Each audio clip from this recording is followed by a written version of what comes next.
In today's episode, I'll be showing you a Sandless wood floor refinishing project, sometimes referred to as screen and recoat.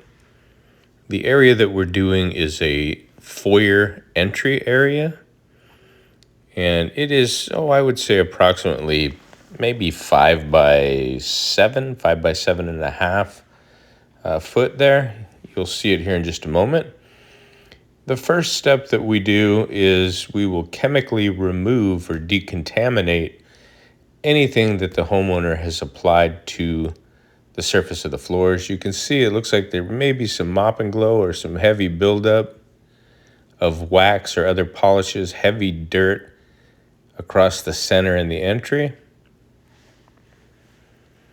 And what we're going to do is we'll spray that down. And once we get that all sprayed on here evenly, we let that emulsify and start to work. I can see it is just starting to dry real quick in here, so we're going to tape off the carpeted areas, and then I'll reapply another coat, and then we will use a red 3M buffing pad to scrub off all of that decontaminated products and stuff that's on there. You could see here, added a little more spray. It's emulsifying. We let that sit for 5 minutes. By the way, the video is sped up and some things are cut out. This is just for demonstration purposes, but it will break all of this down and get us back to the raw wood product, or not raw, I should say. There's still a existing finish on there. Here we take the center of that red pad and go over the corners where we can't get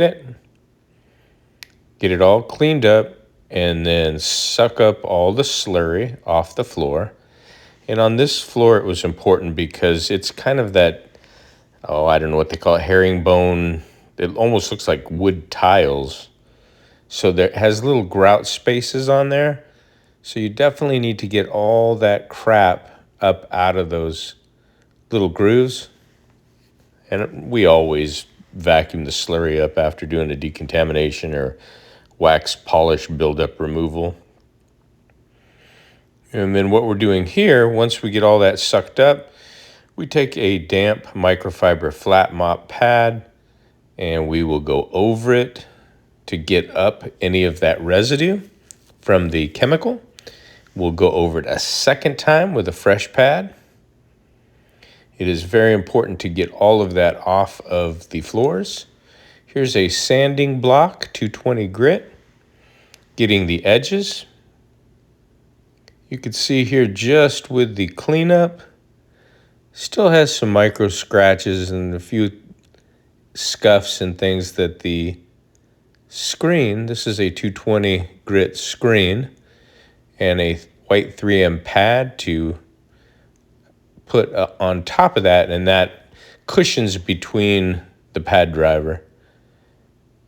And you can't really tell here. I have a flashlight in my hand because it was kind of dark. I wanted to light that up, and he had it too, but you can see all the dust. Now we're not sanding, that's not the wood. What that is, it's kind of a darker color, which would indicate maybe it was an oil-based polyurethane that was on there previously. If it's white dust, it's usually indicative of water-based polyurethane. So we'll go over it twice. Now watch this. After we're done abrading the old finish, if you look at those grooves, as he comes over, they're full of dust. Watch. There's the black line.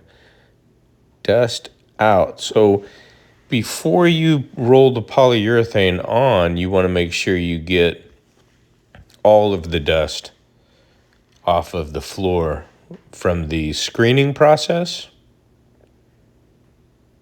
and then edge all around the edges. You don't want to roll any of that dust into the clear coat. And this screen and recoat process is a great sandless wood floor refinishing process. Can save you a lot of money if you have wood floors, or even engineered wood, laminate, LVP. But what you got to do is realize that a lot of the scuffs and marks could be just in the existing polyurethane that's on there. And here he's cutting in all the edges. And I left my little pouring device that I have, so we're pouring it right out of the container, which makes it a little difficult. But once he gets it all edged in, we'll still get, you can see he goes over it with the roller along the edge. So he's poured across the top and once in the middle. And then he'll go over it. We don't apply a lot of pressure. This is a microfiber anti-shedding roller made for this, made for finishes. And he does a good job of applying, and then you'll see him feather. And usually on wood floors that we typically do, they don't have those grout lines. So we'll really go, we'll lay the product on there and then lightly go over it. But here we had to press a little bit to push it out of the grout lines. We're going to tape up in a plastic bag our roller so it stays moist. And then we're going to go to lunch. We'll be back in about an hour and a half to roll the second coat of polyurethane. Cap that off. Looking good already. So before we leave, we're going to check the relative humidity inside.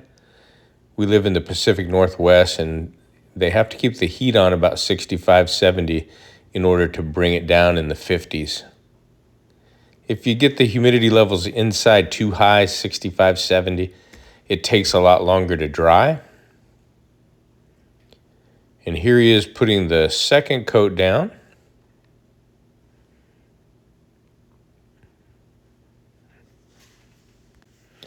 You can see the polyurethane is a good premium product. It's nice and thick. It's not watery. It's a water-based product.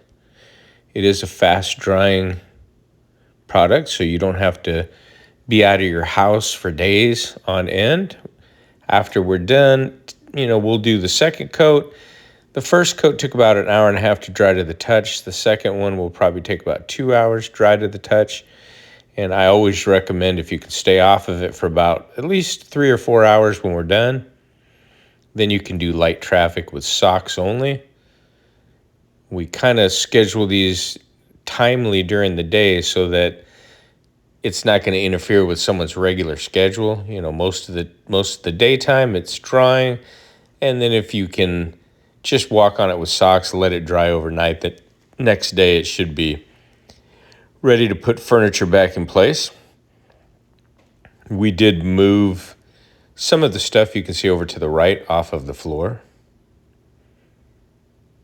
And this is called feathering. So he'll go and he'll lift it, kind of launch it like an airplane off of a runway. And that prevents any lines or stopping points, which would be overlapping, whatever you want to call it. And they're unsightly. So you don't want to do that. You want to do exact what he did. Just kind of feather it off. And again, because of the grout lines, he's going a little bit more aggressive. Here's the before. See how dark that is? Now watch this. Voila. Doesn't even look like the same floor, does it? Almost looks like cedar wood. That's the natural color. And here's your before and after. And I appreciate you watching this video. If you need Sandless floor refinishing, get a hold of us and we can do your house too.